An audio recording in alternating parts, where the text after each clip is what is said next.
يشكر الملك دياز، يشكر الملك محمد السادس على الدعم.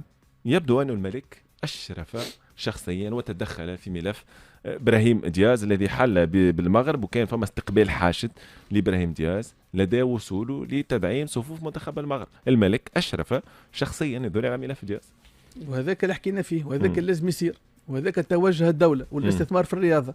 هذه معناها قرارات ملكية في المغرب.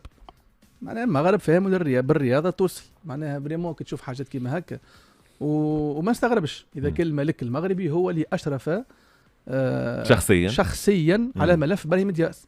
ونتصور انه براتيكمون الملفات الكل هو اللي عطاه هو اللي حسم فوالا. علاش نتصور انه اشرف شخصيا على الملف هذا؟ خاطر ابراهيم دياز غير اللاعبين الاخرين. ابراهيم دياز لاعب عالمي، لاعب ستار في ريال مدريد، ستار كبير ياسر في ريال مدريد. دونك اذا كان يتدخل ملك راهو حتى التاثير يكون كبير برشا على اللاعب وعلى المحيطين باللاعب وعلى اختيار اللاعب والشوا نتاعو. تصور انت قاعد يكلمك ملك المغرب محمد السادس يقول لك باش تلعب معنا. بيان سور معناها عندك راي باش يبدل لك راي.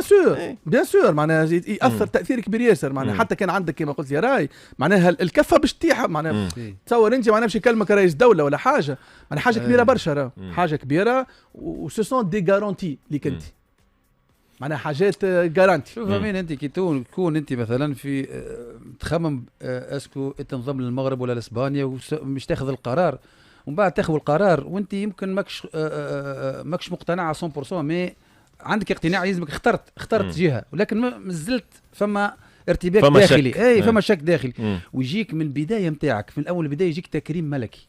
التكريم نورمالمون بعد تيتر، لكن يجيك تكريم ملكي من البدايه نتاعك. كيفاش تكون انت النظره نتاعك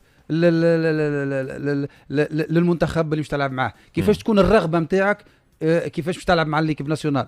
وان بلوس ميساج للي بعدك، مش ليك انت بركه. انا الرؤيه نتاعك الاستثمار هذا رساله قويه للاعبين اللي بعدك. راهو اللي كان انت مش تختار المغرب راك انت مش تلقى تكريم، وراه مش نتلهاو بيك، وراه انت مش تلقى حقوق الكل، وراه مش يعني مش نحطوك فوق الراس. وهذاك شنو يحب الجوار؟ يحب شنو الجوار؟ يقول لك نقدر والاحترام بالضبط. هو تو مش يختار المغرب، مش يختار على الفلوس، عاد اختار اسبانيا اقوى، لكن هو اختار على قدر وعلى على كلام الناس وعلى حب الناس وعلى الشهره وعلى سي بيان. والله شو نقول لك، هذاك اللي يلزم يصير في البلدان الكل، خاصة